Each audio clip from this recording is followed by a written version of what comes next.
بسم الله الرحمن الرحيم. رب اشرح لي صدري ويسر لي أمري واحلل عقدة من لساني يفقهوا قولي. رب يسر ولا تعسر وتمم بالخير. اللهم ربي زدني علما، اللهم ربي زدني علما، اللهم ربي زدني علما كثيرا. نصر من الله وفتح قريب. حسبنا الله ونعم الوكيل، نعم المولى ونعم النصير. الله رب محمد صلى الله عليه وسلم، نحن عباد محمد صلى الله عليه وسلم.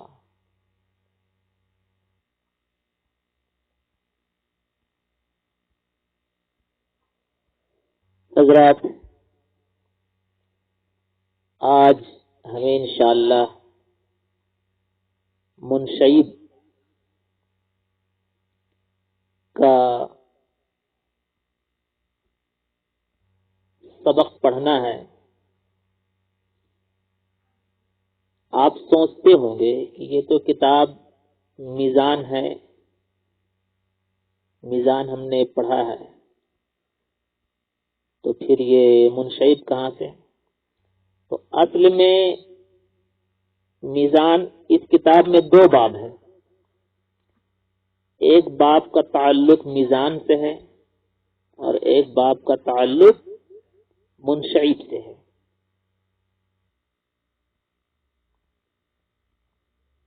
ایک باب کا تعلق میزان سے اور ایک باب کا تعلق منشیب سے ہے.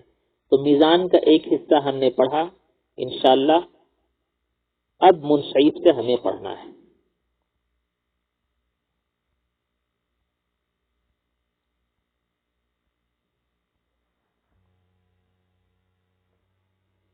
میزان الصرف میں میزان کے جو اسباق ہم نے پڑھا، تو یوں سمجھیں کہ اجمالی طور پر اور تفصیلی طور پر بھی کچھ میزان کا ایک حصہ، میزان کا ابواب ہم سے گزرا. اب جو ہمیں پڑھنا ہے وہ تفصیلی طور پر کہ یہ چیز ہے تو کیا ہے، اس چیز کا تعلق، اس باب کا تعلق، یہ فعل ہے تو یہ فعل کیسا ہے، اس فعل کا تعلق کیسا ہے، کس فعل سے ہے، مصدر ہے تو یہ کون سا مصدر ہے. تو اب تفصیلی طور پر ہم سبق جو ہے پڑھیں گے انشاءاللہ. تو یہ جو آپ خطبہ دیکھ رہے ہیں یہ منشیب کا خطبہ ہے.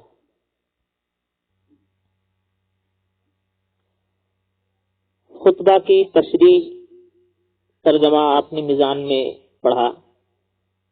اب مزید تشریح کرنے کی کوئی ضرورت میں نہیں سمجھ رہا ہوں، کیونکہ آپ اس کی تشریح پڑھ چکے ہیں. آپ اس کا مقدمہ جو ہے میزان میں جو ہے مقدمہ بھی آپ نے پڑھا ہے. اب چلیے میں ترجمہ کراتا ہوں خطبہ کا اور اس کے بعد عبارت پڑھتا ہوں اور ترجمہ کرتا ہوں اور تشریح کی طرف چلتا ہوں. بسم اللہ الرحمن الرحیم. الحمد للہ رب العالمین والعاقبۃ للمتقین والصلاة والسلام علی رسولہ محمد وآلہ وصحبہ اجمعین. تمام تعریفیں ثابت ہے اس اللہ کے لیے جو سارے جہان کا پروردگار ہے، اور اچھا انجام ہو پرہیزگاروں کے لیے. والعاقبت میں آپ جانتے ہیں کہ حسن العاقبت یا خیر العاقبت ہے. ٹھیک ہے، حسن یا خیر یہاں پوشیدہ ہے، اور اچھا انجام ہو پرہیزگاروں کے لیے. والصلاۃ والسلام علی رسولہ محمد وآلہ وصحبہ اجمعین. اور درود و سلام نازل ہو اس کے رسول محمد صلی اللہ تعالی علیہ وآلہ وسلم اور ان کی آل اور ان کے تمام اصحاب پر صلی اللہ تعالی علیہ وآلہ وسلم.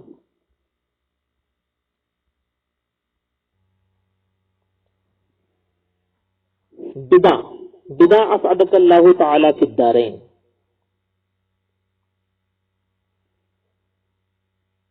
یہ بدع جو ہے فارسی کا لفظ ہے، اور اس کو بدا نہیں پڑھیں گے ورنہ قاعدے کے اعتبار سے غلط ہو جائے گا۔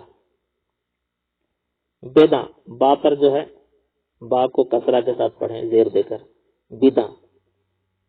بدع میں با جو آپ دیکھ رہے ہیں، کوئی آپ سے پوچھ سکتا ہے کہ بدع میں جو با ہے یہ با کیسی ہے؟ یہ با اصلی ہے یا وصلی ہے یا پھر زائد ہے؟ تو آپ کہیں گے یہ با نہ اصلی ہے نہ وصلی ہے، بلکہ یہ با زائد ہے، ٹھیک ہے، زیادہ ہے یہ۔ تو جب با زائد ہے تو کیوں آئی ہے یہاں پر؟ تو حسن عبارت کے لیے آئی ہے۔ عبارت لفظ میں خوبصورتی پیدا کرنے کے لیے واضح نے اس جگہ کو با رکھ دیا ہے، با کو رکھ دیا ہے، ٹھیک ہے۔ بدع میں با زائد ہے، تو پھر یہ کہاں سے آیا ہے؟ یہ بدع میں جب با زائد ہے تو با کو ہٹائیے، داں بچا، اور یہ داں امر کا صیغہ ہے، ٹھیک ہے۔ داں کیا ہے؟ یہ داں، داں امر کا صیغہ ہے، اور اس کا معنی ہوا تو جان۔ اس کا مصدر کیا ہے؟ اس کا مصدر دانستن ہے، اس کا مصدر دانستن ہے، معنی کیا ہوا؟ جاننا، معنی جاننا۔ تو بدع اگر آپ تو ایک کوئی سوال کرنے والا، کوئی اعتراض کرنے والا یہ بھی اعتراض کر سکتا ہے کہ تو ہم اس کو داں بھی پڑھ سکتے ہیں، داں آسدک اللہ، ہو چکے آسدک اللہ تعالیٰ فی الدارین، یہ جملہ معترضہ ہے، تو اس طرح سے بھی ہم پڑھ سکتے ہیں داں کے جملہ افعال متصرفہ۔ تو آپ خود دیکھیں، صرف داں پڑھنے میں اچھا نہیں لگے گا، جب تک با نہیں لگے گی تو حسن پیدا نہیں ہوگا، اس لیے واضح نے اس کے جگہ جو ہے داں سے پہلے جو ہے، چونکہ امر کا اکثر صیغہ ایسا ہوتا ہے جس پر با لگی ہوئی رہتی ہے، کیوں لگی ہوئی رہتی ہے؟ تاکہ حسن بھی پیدا ہو اور پڑھنے میں اچھا بھی لگے۔ تو بدع میں با کیا ہے؟ زائد ہے۔ کوئی سوال کرنے والا یہ بھی سوال کر رہا ہے کہ کتاب کا آغاز جو ہے فارسی لفظ سے کیوں ہوا؟ پہلی بات تو یہ ہے کہ کتاب کا آغاز عربی سے ہوا، کتاب جو شروع ہوئی ہے تو عربی سے، یعنی خطبہ چونکہ عربی ہے۔ اس کے بعد بدع کے بعد بھی ایک جملہ عربی کا ہے اور بدع یہ فارسی کا لفظ ہے، ایسا کیوں؟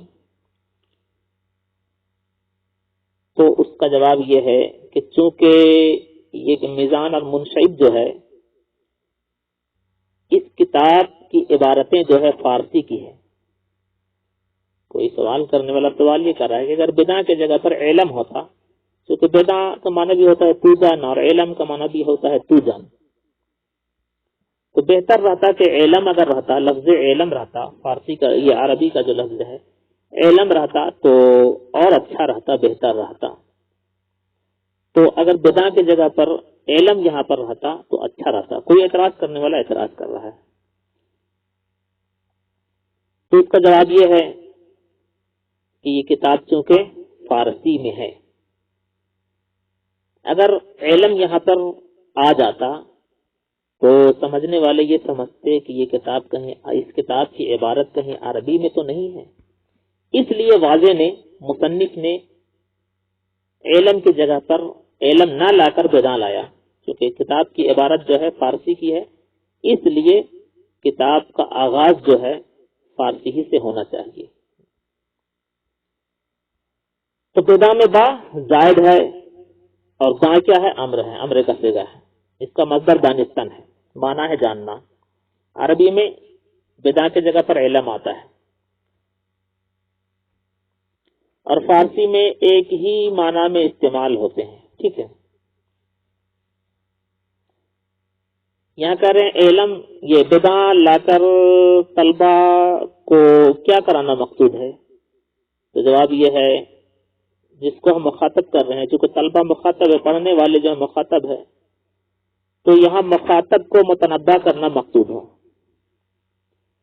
یہاں بدع لا کر مطلبہ یہ طلبہ کو، مخاطب کو متنبہ کرنا، ہوشیار کرنا مقصود ہے۔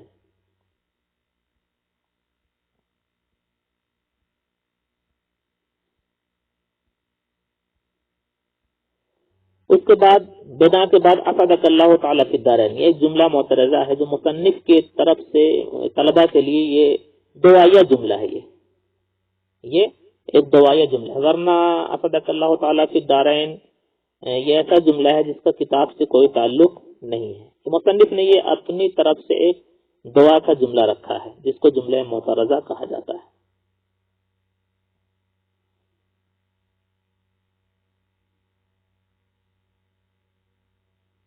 اسعدک اللہ تعالیٰ، بنا اسعدک اللہ تعالیٰ فی الدارین،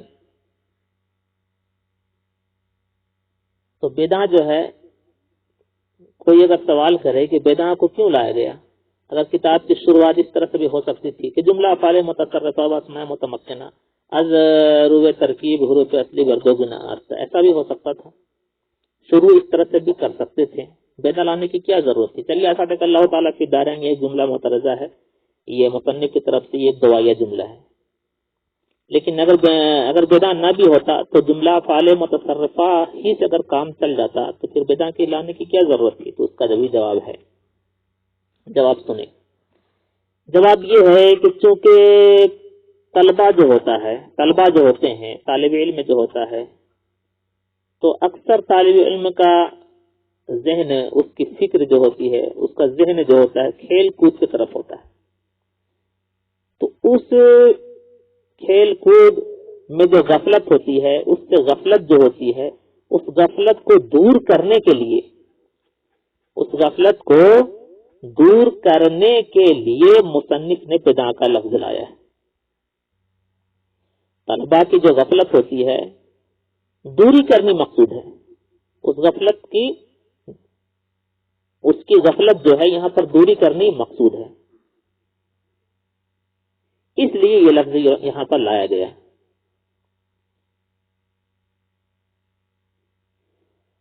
ہاں البتہ بنا جو ہے فارسی لفظ ذکر کر کے اشارہ یہاں پر کیا گیا ہے کہ یہ کتاب جو ہے، کتاب کی عبارت جو ہے فارسی میں ہے، ٹھیک ہے، اس لیے مصنف نے یہاں پر بنا کا لفظ لایا ہے، علم کا لفظ نہیں لایا ہے۔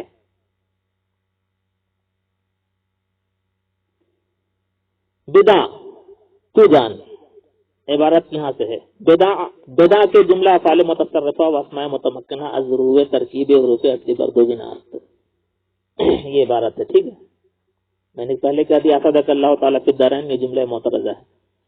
بدا تو جان، یہاں رک جائیں آپ، اسعدک اللہ تعالیٰ فی الدارین، اللہ تعالیٰ تجھے دنیا اور آخرت میں نیک بخت کرے، یہ دعائیہ جملہ ہے۔ اسعدک، تجھے نیک بخت کرے اللہ تعالیٰ فی الدارین، دونوں جہان میں، اللہ تعالیٰ تجھے دنیا اور آخرت میں نیک بخت کرے۔ بدا کے جملہ افعال متصرفہ و اسماء متمکنہ، تو جان کہ جملہ افعال متصرفہ و اسماء متمکنہ از روح ترکیب حروف اصلی بردو گنا سے، تو جان کے تمام افعال متصرفہ اور اسماء متمکنہ حروف اصلی کے ترکیب کے اعتبار سے بردو گنا است دو قسم پر ہے، یعنی جتنے افعال متصرفہ ہیں، جتنے افعال متصرفہ ہیں اور اسماء متمکنہ ہیں، افعال متصرفہ فعل کی جمع افعال ہیں اور اسم کی جمع اسماء ہے، تو جتنے بھی افعال متصرفہ ہے اور جتنے بھی اسماء متمکنہ ہے، کس اعتبار سے؟ حروف اصلی کے اعتبار سے افعال متصرفہ اور اسماء متمکنہ کی دو قسمیں ہیں، یعنی جتنے افعال متصرفہ ہیں، خواہ افعال متصرفہ ہو، جتنے بھی افعال متصرفہ ہیں، اس کے حروف اصلی کے اعتبار سے اس کی بھی دو قسمیں ہیں، اور جتنے بھی اسماء متمکنہ ہیں حروف اصلی کے اعتبار سے اس کی بھی دو قسمیں ہیں۔ کہنے کا مطلب یہ ہے،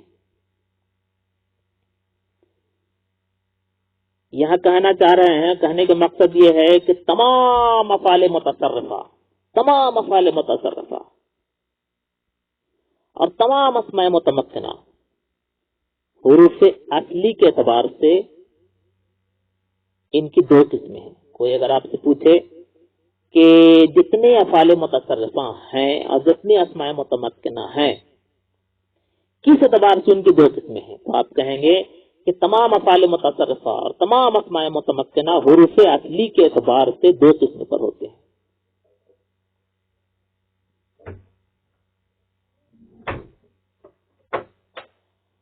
اب جب افعال متصرفہ یہاں پر کہہ دیا گیا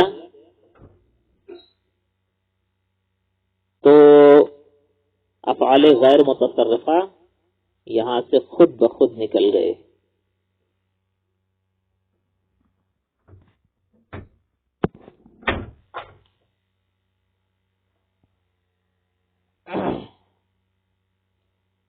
افعال متصرفہ کی قید سے افعال غیر متصرفہ یہاں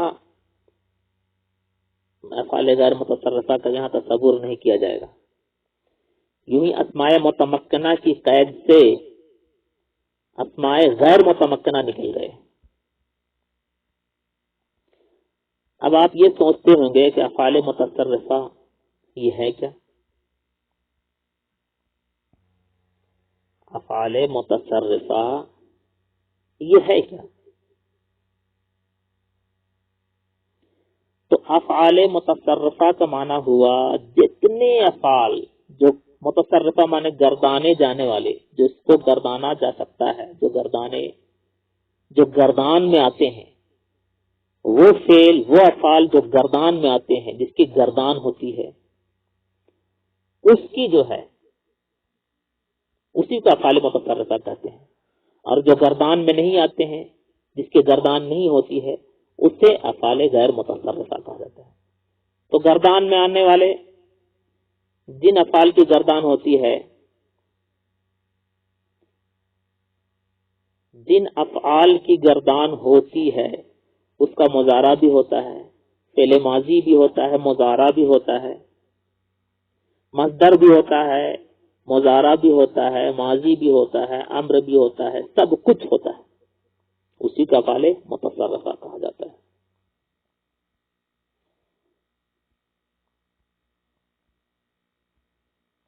افعال متصرفہ ان فعلوں کو کہتے ہیں جن کی ماضی، مضارع، امر وغیرہ کی گردانیں ہوتی ہیں،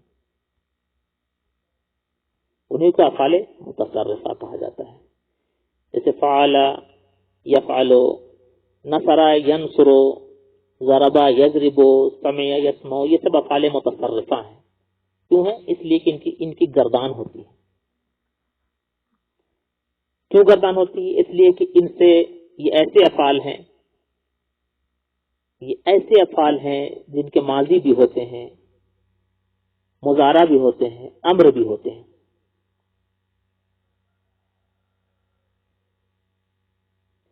تو افعال متصرفہ ان فعلوں کو کہتے ہیں جن کی ماضی، مضارع، امر وغیرہ کی گردانیں ہوتی ہیں. کوئی آپ سے پوچھے کہ افعال کے ساتھ افعال متصرفہ کی قید کیوں ہے؟ اس کا جواب یہ ہے کہ متصرفہ کا معنی ہوتا ہے جس کی گردان ہو سکے، اس لیے اسے افعال متصرفہ کہا گیا ہے. تو چونکہ ماضی کی گردان ہوتی ہے، مضارع کی گردان ہوتی ہے، امر کی گردان ہوتی ہے، اور انہی افعال کو افعال متصرفہ کہا جاتا ہے. چلیے، تو تمام افعال متصرفہ کی حروف اصلی کے اعتبار سے دو قسم پر ہیں. تمام افعال متصرفہ حروف اصلی کے اعتبار سے دو قسم پر ہیں، یعنی دو طرح کے ہوتے ہیں، دو قسموں پر ہوتے ہیں. یعنی ان کی دو قسمیں ہیں، یعنی ان کے دو روپ ہیں، ایک ثلاثی ہے اور ایک رباعی ہے. یوں ہی اسماء متمکنہ بھی، تمام اسماء متمکنہ، جتنے بھی اسماء متمکنہ ہیں، ان کے بھی حروف اصلی کے اعتبار سے ان کے بھی دو چہرے ہیں، دو صورت ہیں، ان کی دو قسمیں ہیں. دو حصہ پر یہ بھی بٹے ہوئے ہیں، دو حصے پر یہ بھی بٹے ہوئے ہیں، ایک ثلاثی اور ایک رباعی.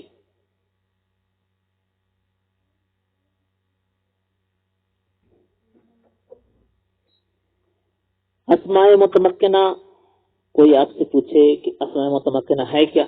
تو آپ کہیں گے اسماء متمکنات سے مراد اسماء مورب ہیں، یعنی وہ اسماء جو مورب ہوں، یعنی اسم کی جمع اسماء ہے تو اس میں متمکن کسے کہتے ہیں؟ اس میں متمکن سے مراد مورب ہے، ٹھیک ہے؟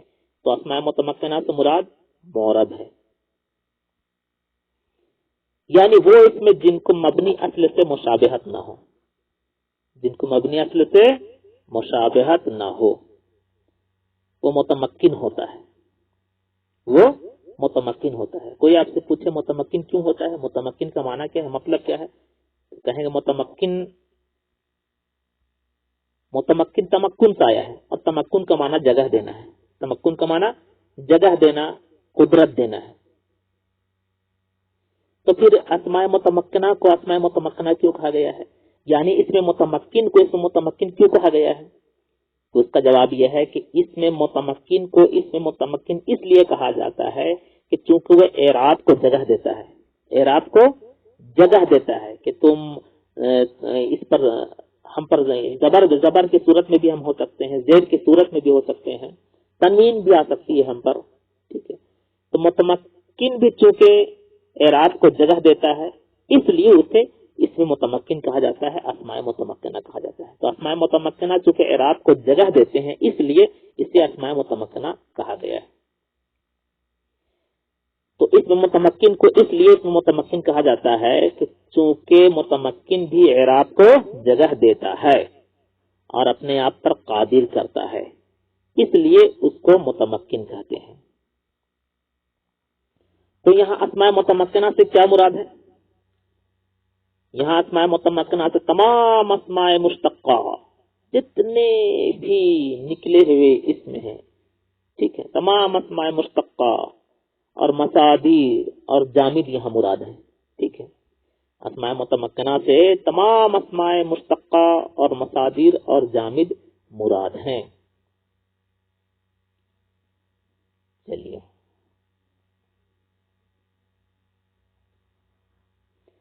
کریں بدا تو جان کہ جملہ افعال متصرفہ و اسماء متمکنہ از ضرور ترکیب حروف اصلی برد و گنا است کہ تمام افعال متصرفہ اور تمام اسماء متمکنہ، تمام افعال متصرفہ اور اسماء متمکنہ از ضرور ترکیب حروف اصلی کی ترکیب کے اعتبار سے، یعنی حروف اصلی کی ملاوٹ کے اعتبار سے، حروف اصلی کی ترکیب کے اعتبار سے برد و گناہ سے دو قسم پر ہے۔ یعنی جتنے افعال متصرفہ ہیں جب حروف اصلی مل جائیں گے تو اس کے ملاوٹ کے اعتبار سے، ان کے ملنے کی وجہ سے اور ان کے ملنے کے اعتبار سے یہ دو قسم پر نکلتے ہیں، ٹھیک ہے۔